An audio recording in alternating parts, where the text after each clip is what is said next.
acerca de qué es el dolo y qué es la culpa.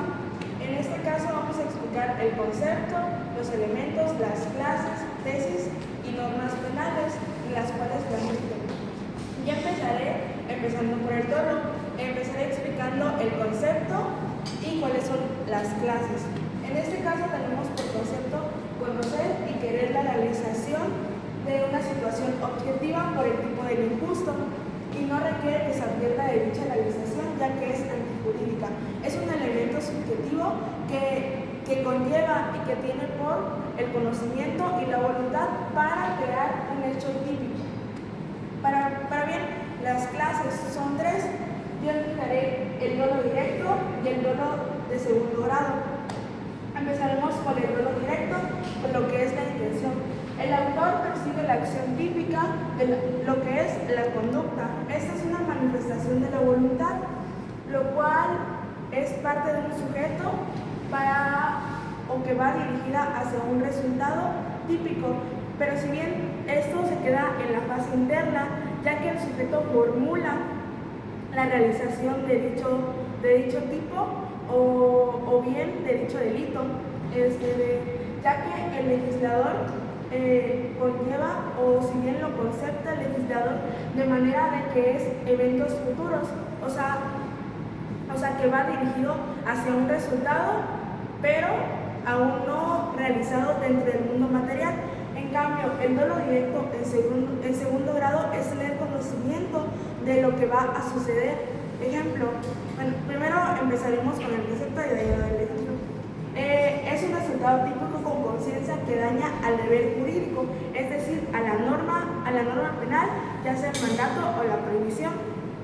En cambio, que tienes conciencia de dañar el bien jurídico, cambio en este tipo o en esta clase de dolo, el sujeto activo sabe y tiene conocimiento de que va a dañar al deber jurídico de otro, al bien jurídico de otro.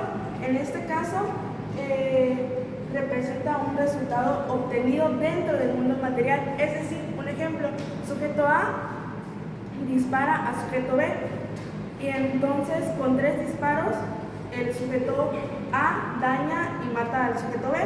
Él es consciente de que la realización y de que dicho disparos pues van a dañar. En este caso el sujeto B muere y eso es lo que es un resultado en el mundo material.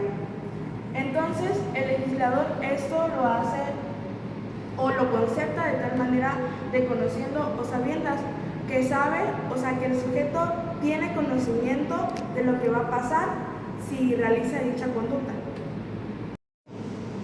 Continuando con las clases del dolo, tenemos al dolo eventual, que es cuando el sujeto prevé el posible resultado de su acción y pues lo acepta y continúa. Esto quiere decir de que pues él tiene conocimiento de que esa conducta está prohibida, pero aún así decide realizarlo por el posible resultado, ya sea un robo o un homicidio, y pues claramente lo acepta y continúa hasta llegar a su ejecución. En los elementos tenemos al conocimiento, que el conocimiento debe de ser actual. Cuando tú vas a ejercer la voluntad sobre una cosa, tiene que ser al momento. Por ejemplo, si yo voy a cometer un homicidio, mi conocimiento está en el momento, en el posible resultado. Tiene que ser, el conocimiento no necesita ser jurídicamente, puede ser general o común. La voluntad, esto quiere decir que el sujeto está aceptando el querer hacerlo, el querer realizar la conducta típica. Puede ser directa o eventual, y de igual manera para esto él tiene la voluntad y va a aceptar. Tanto en los elementos como en el dolo eventual se dice que debemos de aceptar la conducta y aceptar el resultado. Para responder la pregunta ¿cómo regula el Código Penal de Oaxaca el dolo? En el artículo 9 de este Código Penal menciona que los delitos pueden ser dolosa o culposamente realizados. En su fracción 1 dice: actúa con dolo la persona que al momento de la realización del hecho se representa el resultado típico y quiere o acepta su realización.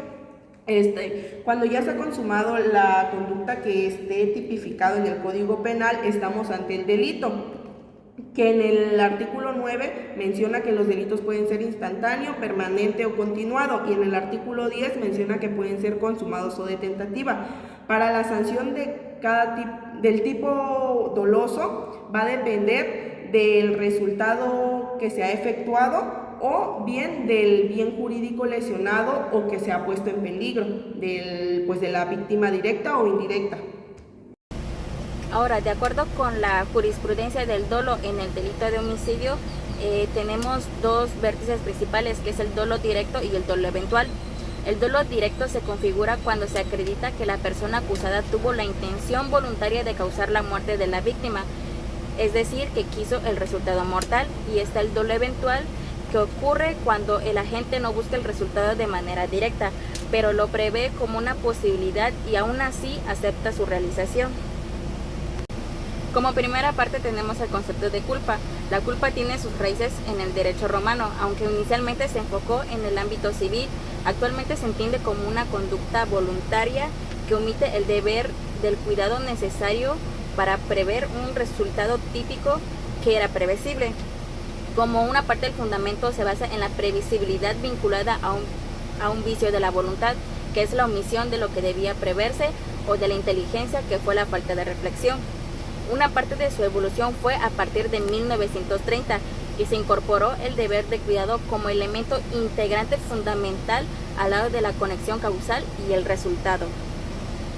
Por otro lado está la parte subjetiva, que el elemento positivo es haber querido realizar la conducta descuidada y el elemento negativo, que es no haber querido cometer el hecho resultante. 3. Bueno, a continuación estamos en el segundo elemento de la culpa, que sería el subjetivo. En esta tenemos el elemento positivo de haber querido que se efectúe la conducta. Puede ser de manera inconsciente o consciente, que lo explicaremos más adelante en las clases de culpa. Y el otro es el elemento negativo de no haber querido cometer el hecho. En esta es prácticamente que un acto de tu cuerpo involuntario, donde pues no quieres realizar la conducta, no quieres que pase la acción, pero sin embargo pasa el resultado o pones en riesgo un bien jurídico que está tutelado. En las clases de culpa tenemos dos: la consciente y la inconsciente. La consciente dice que no se quiere causar la lesión o se quiere poner en riesgo el bien jurídico que está tutelado. Se advierte su posibilidad, pero se actúa.